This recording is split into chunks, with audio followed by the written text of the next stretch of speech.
뭉크의 첫사랑은 밀리라는 여성인데요. 이 밀리라는 여성은 사실 사랑해서는 안 될 여성입니다. 이미 결혼을 한 유부녀였던 거죠. 노을과 바다가 울렁이고 있고요. 한 남자가 서 있는데 다리 위에 뭐가 없어요. 머리카락이랑 눈썹이 없죠. 굉장히 혼란스러운 본인의 상태를 그렸습니다. 여성이 너 결혼하지 않을 거면 나 죽어버리겠어 라면서 이제 자살소동을 벌이게 되는데요. 총기에 오발 사고가 나게 됩니다. 그러면서 뭉크의 왼쪽 중지손가락이 총을 관통하게 되면서 바로 여기 첫 번째 손가락이 총에 더 이상 쓰지 못하게 됩니다. 사랑했던 요인을 정말 못생기게 표현을 했죠. 이제 사랑이 완전히 식었다라는 것을 작품에서 살펴볼 수가 있습니다.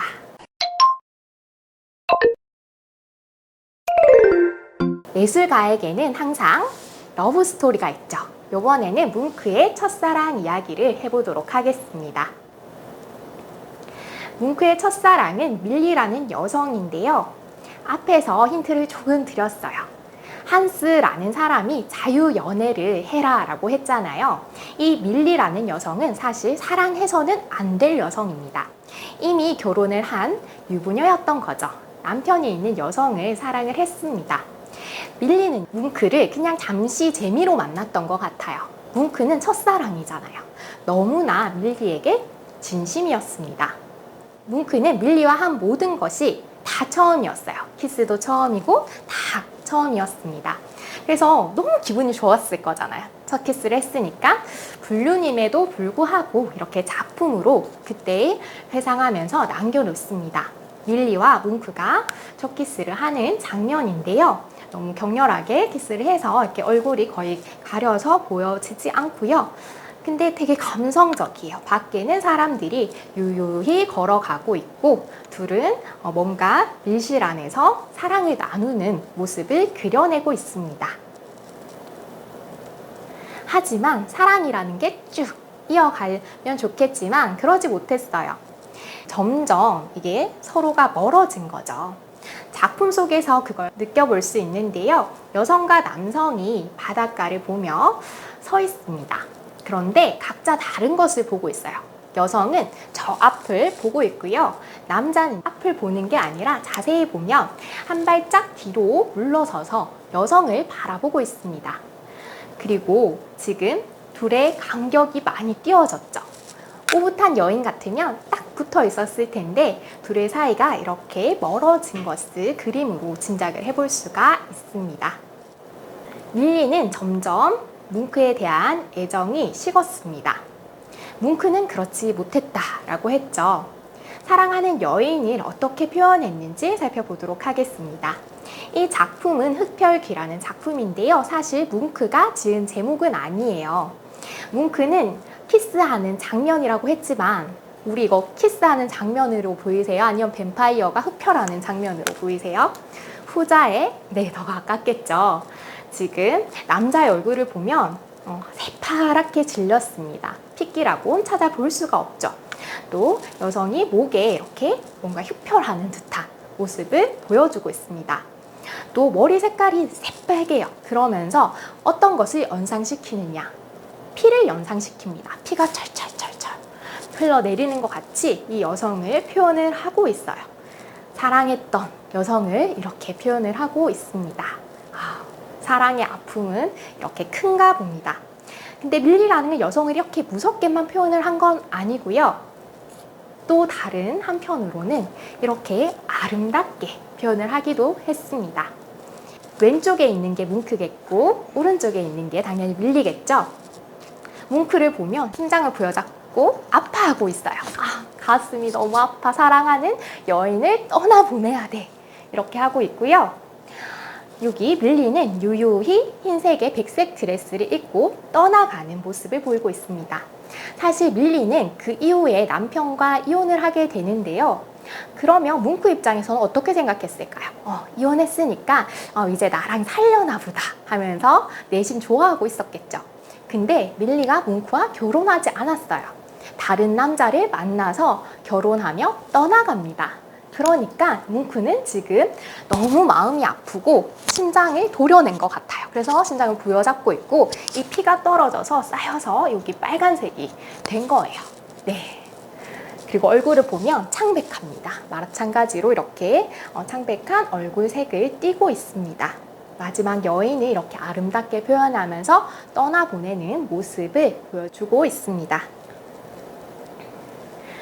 네. 좀 있으면 아주 유명한 작품이 나오겠죠. 사랑하던 여인을 잃어버린 아픔은 온 세계를 잃어버린 아픔과 같았나 봐요. 뭉크가요, 한날 친구들과 함께 산책을 하게 됩니다. 근데 붉은 노을이 져 있었대요. 이 붉은 노을이 뭉크에게는 어떻게 다가왔을까요? 너무 무섭다. 핏빛 같다. 저 자연 속에서 나 너무 무서워. 이 자연 속에서 비명소리가 들리는 것 같다 라고 뭉크는 생각을 했다라고 합니다. 이 작품을 그렸는데요. 여러분도 다 아시는 바로 절규라는 작품입니다. 지금 노을과 아래쪽이 막 울렁울렁 거리는 모습을 그렸어요. 노을과 바다가 울렁이고 있고요. 한 남자가 서 있는데 다리 위에 뭐가 없어요. 머리카락이랑 눈썹이 없죠. 굉장히 혼란스러운 본인의 상태를 그렸습니다. 그리고 자세히 보면 뒤에 두 사람이 있어요. 이게 뭉크의 친구들입니다. 또 상반되게 여기 작은 배들이 있는데 배는 아무런 문제 없이 평온해 보입니다. 지금 바다는 이렇게 울렁울렁 하는데 반면에 배는 평화롭게 이렇게 간다라는 거죠. 이 작품 속에서는 뭉크의 내면 세계와 외면 세계를 함께 담고 있기 때문입니다. 이런 거 느껴본 적 없으세요? 나 지금 너무 힘들어. 너무 괴롭고 나 정말 죽을 것 같은데 나 빼고 딴 사람들은 다 평화롭게 잘 사는 것 같아 라고 느껴보신 적 한 번쯤 있으실 것 같은데 뭉크가 그런 내면의 세계를 이렇게 담아낸 것이 아닐까 싶습니다. 본인은 이렇게 괴로운데 다른 사람들은 너무 평화로워 보이잖아요. 배도 그렇고 친구도 그렇고. 그 복합적인 마음을 이 작품 속에 담아내고 있습니다. 뭉크의 이 절규 작품은요, 여러 패러디도 나오고 뭉크 자신도 이 절규 시리즈를 다양하게 그립니다. 또 영화의 주인공이 되기도 하는데요. 바로 1996년에 영화 스크림의 절규가 바로 여기에 나오고 있습니다. 이 영화 한 번쯤 보셨죠? 굉장히 공포스러운 영화인데 칼을 들고 있는데 뭉크의 작품에서 나왔습니다. 그리고 뭉크는요, 본인의 작품을 파나로 다시 옮기는 것을 좋아했습니다. 그 이유는 파나가 조금 더 사람들에게 전달력 있게 이것을 표현할 수 있다, 전달할 수 있다 라고 생각을 했기 때문입니다. 일반적인 사람들은 대부분 파나를 어떻게 생각하느냐 하면은 원작을 그리고 부가적으로 하는 그냥 뒤에 따라오는 작업이다 라고 생각을 하는데 뭉크는 그렇게 생각하지 않았어요. 파나 자체를 굉장히 중요하게 생각하고 오히려 파나가 전달하기에 더 유리하다 라고 생각을 했습니다. 그래서 파나 작품도 굉장히 많아요. 그의 원작 뒤에는 항상 파나 작품을 따라서 하기도 했습니다. 네, 그때 절규를 그렸을 때를 회고하면서 이렇게 뭉크가 기록을 남겼습니다. 나는 친구들과 산책을 나갔다. 갑자기 해가 지기 시작했고 하늘이 핏빛으로 물들었다. 나는 죽을 것 같은 피로감에 멈춰서서 난간에 기대었다. 검푸른만에 마치 화염 같은 핏빛 구름이 걸려 있었다. 친구들은 계속 걸어갔고 나는 혼자 불안에 떨며 자연을 관통하는 거대하고 끝없는 절규를 느꼈다. 그 친구들은 계속해서 앞을 향해 나아가고 있는데 본인만 멈춰있는 느낌을 받았을 거예요. 그런 느낌 우리 받을 때 있잖아요. 남들은 정말 잘 살고 저렇게 잘하고 있는 것 같은데 나 너무 괴롭고 힘들어. 죽을 것 같아. 이런 느낌을 뭉크는 그때 가졌었다라는 거죠. 첫사랑이 있으면 끝사랑도 있는 법이죠. 뭉크의 마지막 사랑에 대해서 이야기해보겠습니다. 뭉크는요, 사실 이 당시에 꽤 잘 나가는 화가였습니다. 그것을 본인의 자화상에서도 느껴볼 수 있는데요. 자화상을 보시면 굉장히 어둡죠. 그런데도 불구하고 얼굴이 굉장히 밝습니다. 꼭 누군가가 조명을 비추어 주는 것 같이 자신만만해하는 뭉크의 얼굴을 볼 수가 있습니다. 이 당시에 누구를 만났느냐? 뭉크의 마지막 사랑 툴라를 만났습니다. 툴라라는 여성은 굉장히 교양 있고 똑똑한 여성이었습니다. 처음에는 뭉크가 툴라에게 반해서 좋다고 막 쫓아갔어요. 근데 너무 좋다 하면서 쫓아가니까 나중에는 툴라가 오히려 뭉크에게 반해버립니다. 그래서 반대의 상황이 벌어지죠. 툴라가 뭉크에게 집착하는 모습을 보이자 오히려 뭉크는 사랑이 점점 식게 됩니다. 처음에는 이렇게 격렬하게 둘이 사랑을 했어요. 앞에 키스 장면과 뒤에 키스 장면이 다르죠. 첫사랑과의 키스 작품, 마지막 사랑과의 키스 작품이 이렇게 다릅니다. 뒤에 보면은 이건 거의 한 몸이에요. 보시면 얼굴이 하나로 합쳐져 있습니다. 이만큼 뜨겁게 사랑을 했다라는 것을 표현을 하겠죠. 하지만 이 사랑도 곧 끝이 납니다. 여성은 계속 결혼하기를 원했어요. 하지만 뭉크는 결혼을 하길 원하지 않았습니다. 그 이유에 대해선 뒤에서 말씀드릴 텐데요. 그래서 여성이 너 결혼하지 않을 거면 난 죽어버리겠어 라면서 이제 자살소동을 벌이게 되는데요. 뭉크는 이걸 말려야 되겠죠.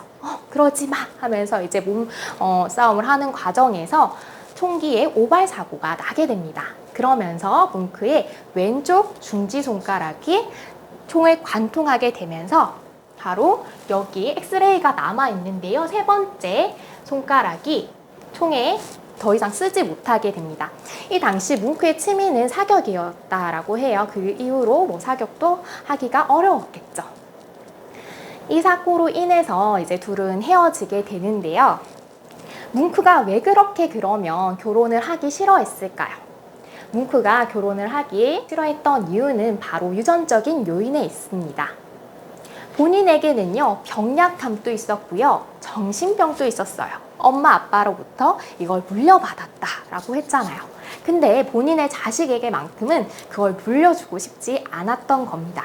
그래서 여성과의 결혼을 계속 기피했던 것이죠. 뭉크의 작품 유전에 보시면 그 뜻을 아실 수 있을 거예요. 둘은 이후에 이렇게 완전히 갈라서게 됩니다. 뭉크와 결혼해달라고 했던 이 툴라라는 여인은 총기 사고가 일어난 3주 후에 뭉크가 아는 동료 작가와 결혼을 하게 됩니다. 이런 배신이 어딨어, 그쵸? 결혼해달라고 할 땐 언제고. 뭉크가 너무 화가 났어요. 톱을 가지고, 이게 원래 한 작품이었는데 반을 잘라버립니다. 그래서 이 두 작품은 보통 따로따로 전시가 되었는데요. 영국의 한 전시에서 이 두 작품을 붙여서 전시를 하게 됩니다. 이 작품은 툴라와 함께 있는 자화상이죠. 네, 보시면 여기 남성의 모습이 있는데 아마 그 동료 작가가 아닐까라고 추측을 해봅니다. 사랑했던 요인을 정말 못생기게 표현을 했죠. 이제 사랑이 완전히 식었다라는 것을 작품에서 살펴볼 수가 있습니다. 다음으로 뭉크의 정신적인 고통에 대해서 집중해서 살펴보도록 하겠습니다.